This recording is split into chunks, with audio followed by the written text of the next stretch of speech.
ಸ್ಥಾನದಲ್ಲಿರುವಂಥ ಸಂದರ್ಭದಲ್ಲಿ ಸರ್ಕಾರಕ್ಕಾಗಲಿ ಅಥವಾ C M ಅವ್ರಿಗಾಗಲಿ ಆ ರೀತಿಯ ನೋಟಿಸ್ ಕೊಡಲಿಕ್ಕೆ ಅವಕಾಶಗಳೇ ಇಲ್ವಾ? ಅಥವಾ ಈ ಒಂದು ಅವರಿಗೆ ಖಂಡಿತವಾಗಿ ಅವಕಾಶ ಇದೆ, ಇಲ್ಲ ಅಂತ ಹೇಳೋದಿಲ್ಲ. ಪ್ರಾಸಿಕ್ಯೂಷನ್ ಕೊಡೋದಕ್ಕೂ ಅವರಿಗೆ ಅವಕಾಶ ಇದೆ.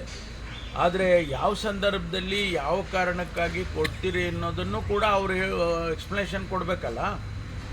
ಅಲ್ಲಿ ಏನು ಕಾನೂನಲ್ಲಿ ಏನಿದೆ ಅಂದರೆ ಈ ಹ್ಯಾಸ್ ಟು ಜಸ್ಟಿಫೈ ಅಂತ ಇದೆ. ಅವರ ಅಧಿಕಾರವನ್ನು ಉಪಯೋಗ ಮಾಡಿ ಕೊಡ್ತೇವೆ ಅಂದಾಗ ಈ ಹ್ಯಾಸ್ ಟು ಜಸ್ಟಿಫೈ. ನಾವು ಹೇಳಿದ ಮೇಲೂ ನಾವು ಅವ್ರು ಕೊಡ್ತೀವಿ ಅಂದರೆ ಈ ಹ್ಯಾಸ್ ಟು ಜಸ್ಟಿಫೈ. ಅದನ್ನು ಕಾನೂನಿನ ತಜ್ಞರು ಅಥವಾ ಕಾನೂನು ಒಪ್ಪಬೇಕಲ್ಲ. ಒಪ್ಪುವಂಥ ಕೆಲಸ ಆದರೆ ಆಗುತ್ತೆ, ಇಲ್ಲದೆ ಹೋದರೆ ಅದಕ್ಕೆ ವಿರುದ್ಧವಾಗಿ ಆಗುತ್ತೆ. ಇವತ್ತಿಂದ ಸರ್ಕಾರದಿಂದನೂ ಜನಾಂದೋಲನ ಶುರುವಾಗಿದೆ ಸರ್, ಪಾದಯಾತ್ರೆ ಬಗ್ಗೆ, ಅದ್ರ ಬಗ್ಗೆ. ಹೌದು, ನಾವು ಈಗ ಸತ್ಯ ಜನಸಮುದಾಯಕ್ಕೆ ತಿಳಿಸ್ಬೇಕಲ್ಲ. ನಮ್ಮ ಮೇಲೆ ಆಪಾದನೆ ಬಂದಾಗ, ಸರ್ಕಾರದ ಮೇಲೆ ಆಪಾದನೆಗಳು ಬಂದಾಗ ಅದು ಸರಿ ಇಲ್ಲ, ಸತ್ಯನೇ ಬೇರೆ ಇದೆ, ಸುಳ್ಳು ಆಪಾದನೆ ಮಾಡ್ತಿದ್ದಾರೆ ಅಂಥೇಳಿ ನಾವು ಜನಸಮುದಾಯಕ್ಕೆ ತಿಳಿಸ್ಬೇಕಾಗತ್ತೆ. ಅದಕ್ಕೆ ನಾವು ಅವರಿಗಿನ್ನ ಒಂದು ದಿವಸ ಮೊದಲೇನೇ ಜನಕ್ಕೆ ಹೇಳ್ತೇವೆ. ಕೆಲವು ಪ್ರಶ್ನೆಗಳನ್ನು ಕೂಡ ಅವ್ರ ಮುಂದೆ ಇಡ್ತೇವೆ. ನೀವು ಬಂದಾಗ ಇದಕ್ಕೆಲ್ಲ ಉತ್ತರ ಕೊಡಿಯಪ್ಪ ಅಂತ ಹೇಳಿ ನಾವು ಕೇಳ್ತೇವೆ. ಸರ್, ರಾಜ್ಯದಲ್ಲಿ ಕಳೆದ 3 ವರ್ಷದಲ್ಲಿ 40,000ಕ್ಕೂ ಹೆಚ್ಚು ಮಹಿಳೆಯರು ನಾಪತ್ತೆಯಾಗಿದ್ದಾರೆ. ಈ ಬಗ್ಗೆ ಮಹಿಳಾ ಆಯೋಗದ ಅಧ್ಯಕ್ಷರು ತಮ್ಮನ್ನು ಭೇಟಿ ಮಾಡಿದ್ರು. ಯಾವ ರೀತಿ ಇದನ್ನೆಲ್ಲ ಪರಿಶೀಲನೆ ಮಾಡ್ತಾ ಇದ್ದೇವೆ. ಅನೇಕ ಜನ ಅಷ್ಟೊಂದು ಸಂಖ್ಯೆ ನೀವು ಹೇಳ್ತಾ ಇರೋದು ಸರಿ ಇಲ್ಲ.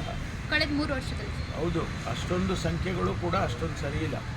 ಆದರೆ ನಾವು ಅದನ್ನು ಭಾಳಷ್ಟು ಜನ ಮೋರ್ ದೆನ್ 50-60% ಎಲ್ಲ ಹುಡುಕಿದ್ದಾರೆ, ಸಿಕ್ಕಿದ್ದಾರೆ. ಕೆಲವರು ಕಾಣೆಯಾಗಿದ್ದಾರೆ, ಅದನ್ನು ಹುಡುಕ್ತಾ ಇದ್ದಾರೆ. ಅದರ ಪತ್ತೆ ಮಾಡೋದಕ್ಕೆ ಎಲ್ಲ ಪ್ರಯತ್ನಗಳನ್ನು ಮಾಡ್ತಾ ಇದ್ದಾರೆ.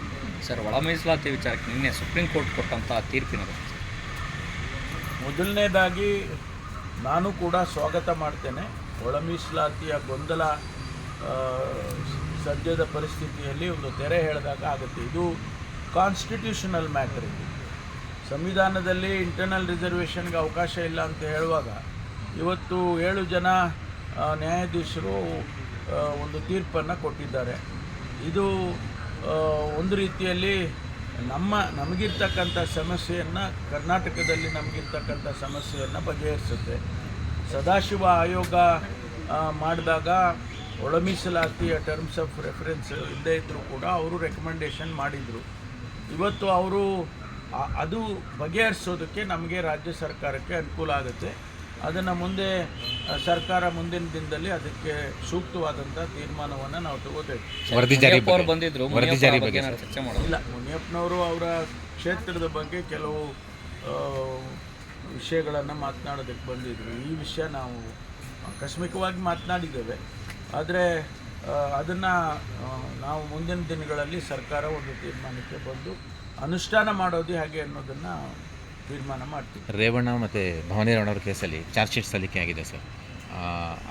ಅವರ ಆಣತಿ ಮೇರೆಗೆ ಕಿಡ್ನ್ಯಾಪ್ ಆಗಿತ್ತು ಅನ್ನುವಂಥದ್ದು ಕೂಡ ಅದರಲ್ಲಿದೆ ಸರ್. ಎಲ್ಲ ಅಬ್ಸರ್ವೇಷನ್ಸ್ ಮಾಡಿದ್ದಾರೆ.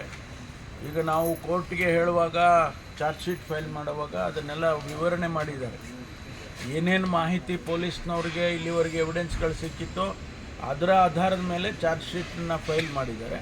ಅದನ್ನು ಕೋರ್ಟು ಈಗ ರಿಸರ್ವ್ ಮಾಡಿದ್ದಾರೆ. ಅವರ ತೀರ್ಪನ್ನು ರಿಸರ್ವ್ ಮಾಡಿ ಇಟ್ಟಿದ್ದಾರೆ. ನೋಡೋಣ ಏನು ತೀರ್ಪು ಬರುತ್ತೆ. ಇಲಾಖೆಯಲ್ಲಿ ವರ್ಗಾವಣೆ ಪ್ರಕ್ರಿಯೆ ಎಲ್ಲಿವರೆಗೂ ಬಂದಿದೆ ಸರ್? ಅವರು ಎಲ್ಲ ಮಾಡ್ತಾ ಇದ್ದೇವೆ. ನಮ್ಮಲ್ಲಿ ವರ್ಗಾವಣೆ ತಮಗೆ ಗೊತ್ತಿದ್ದಂಗೆ ಪೊಲೀಸು ಒಂದು ಬೋರ್ಡ್ ಇದೆ ನಮ್ಮ ಹತ್ರ. ಆ ಬೋರ್ಡಿನವರೇ ತೀರ್ಮಾನ ಮಾಡಬೇಕು. ಅವ್ರ ಮುಂದೆ ಏನು ಬೇಡಿಕೆಗಳು ಬರುತ್ತೆ ಅದನ್ನೆಲ್ಲ ಬೋರ್ಡ್ನವರೇ ತೀರ್ಮಾನ ಮಾಡಬೇಕು. ಆದರೂ ಕೂಡ ವಿಳಂಬ ಆಗ್ತಾ ಇದೆ ಅನ್ನೋಂಥದ್ದು. ವಿಳಂಬ ಏನಿಲ್ಲ, ನಾವು ಇಲ್ಲಿವರೆಗೂ ಸೆಷನ್ ನಡೀತಾ ಇತ್ತು, ಈಗ ಪ್ರಾರಂಭ ಮಾಡ್ತೀವಿ. ನಮಗೇನು ಯಾವ ಕಟ್ ಆಫ್ ಏನಿಲ್ಲ ಪೊಲೀಸ್ನವರು.